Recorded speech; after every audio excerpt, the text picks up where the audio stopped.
Welcome to Fleeting Horrors, where the screams are virtual, the fear is real, and I keep telling myself, horror is just entertainment. I'm Fleeting Distractions, and this is your home for horror reactions, story readings, and deep dives into the best and worst of horror movies. So grab a flashlight, maybe a blanket to hide under, and let's get spooky.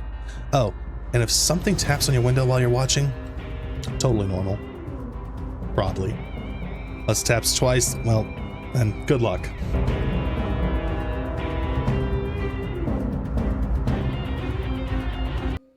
The whispers in the walls. Emily had always loved the house. The old Victorian on Maple Street had been in her family for generations. Even as a child, she'd run through its wide halls and explore the rooms with the faded wallpaper and creaky floors. After her parents passed away, Emily moved back in, hoping to hold on to the memories of her childhood and the family she lost. One night, after an unusually long day at work, Emily returned to the house to find the air thicker than usual. The house, though old, had always felt warm and welcoming. Until tonight. It felt cold. The kind of cold that made her skin crawl.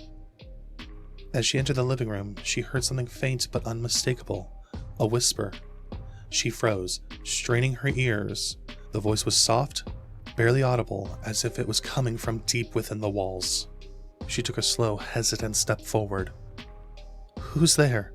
she asked, her voice trembling slightly. Nothing. Silence. She shook it off, telling herself it was the house settling, the wind creeping through the cracks. But then the whisper came, louder this time, more insistent. "Help me."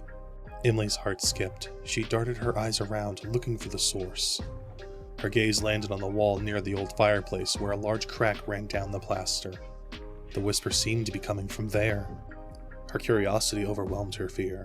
She reached for a nearby candlestick and walked over to the wall, tapping it lightly.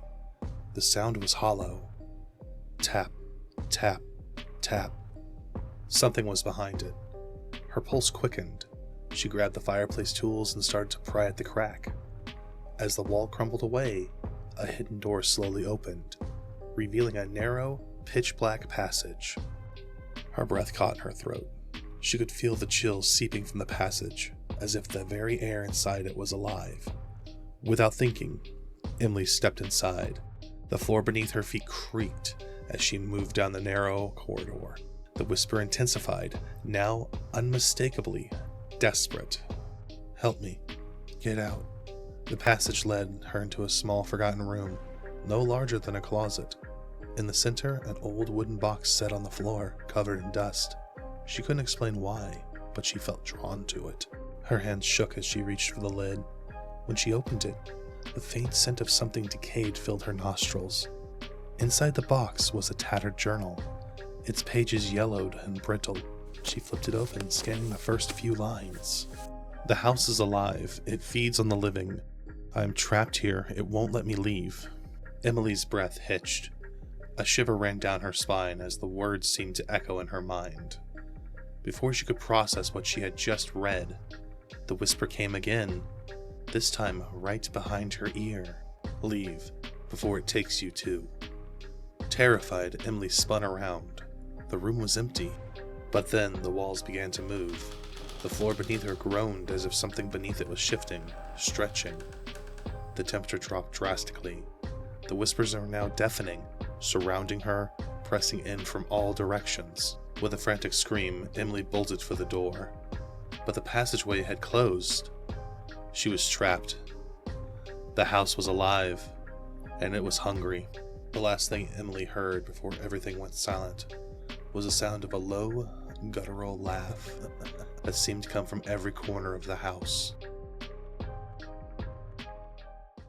Alright, that's enough terror for one day, unless you're brave enough to watch another. Like, subscribe, hit that bell if you enjoy the fear, or if you just don't want to face the dark alone. Oh, and if your reflection lingers a little bit too long after the video ends, maybe don't look too closely. Catch you in the next nightmare. Bye.